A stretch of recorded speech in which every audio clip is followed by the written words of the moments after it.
Okay, essential item number 7, the corkboard. Okay, I have a very large corkboard, as you can see here. I bought this. It had a frame all the way around it. I took off the frame, put duct tape all the way around to keep it from fraying. And this is essential for making your patterns. You put your paper pattern down and you can maneuver it because you can pin right through it and stabilize your pattern as you are designing. Okay, this is number 7. Let's get to 8. Number 8, the dress form, the all-important dress form. I have them here. You have to make sure that they're pinnable. I did an unveiling with the Wolf and Superior dress form, which is this one right here. I love them. They're some of the best in the world. You want to make sure you can get a pin through all the layers so that you can actually drape.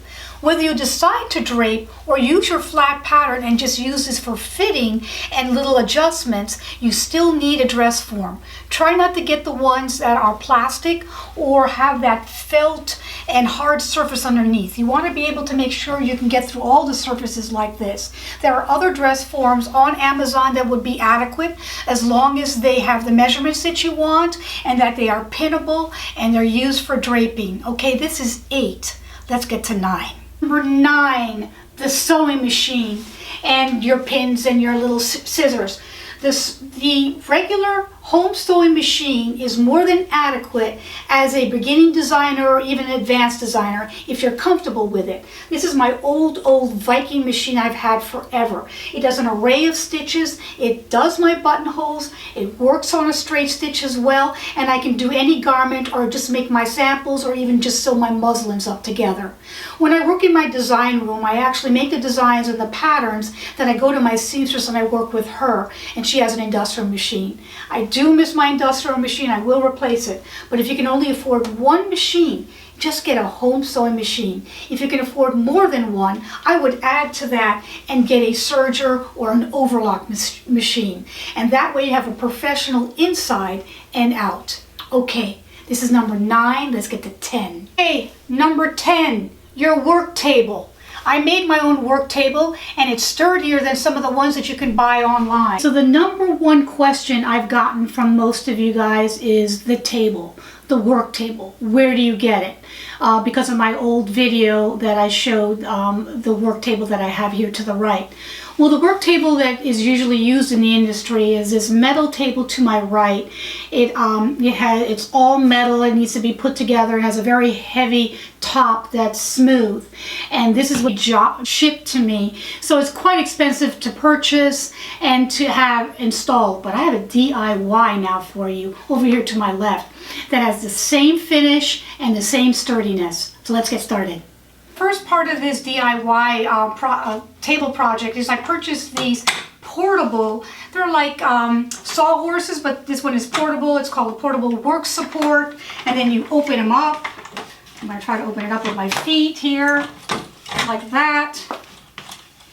Once you open them up to its fullest width, you also have this knob down here, and that will adjust it going up or down so you can get the right height that you need. And then I put these 2 supports like this and then like this, so they're right next to each other.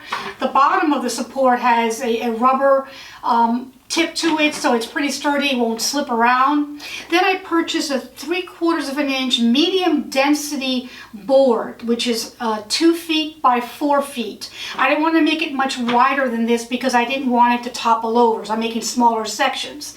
And then on top of that, I put a tempered board, which has a smooth finish on it, also 2 feet by 4 feet. And then I nailed it all around it. Put adhesive with it, and then put duct tape on the edges. And there is your work table. Let's go on, and voila. The important thing about this table, I put them next to each other on purpose. This was actually purchased to be an extension to my table here because I wanted that for laying out fabric. But look, they're about the same height. That's the most important part of the work table. It has to be a height of about 33.5 inches tall so that you can properly work on it and it won't hurt your back. So it has the same finish on the top. It has the sturdy bottom. DIY work table, just for you guys. All right. Okay, I have a bonus to my top 10 list, and that's the computer. And the reason why it's a bonus is it's not essential to being a fashion designer, but it's very, very helpful in today's modern world to be a fashion designer.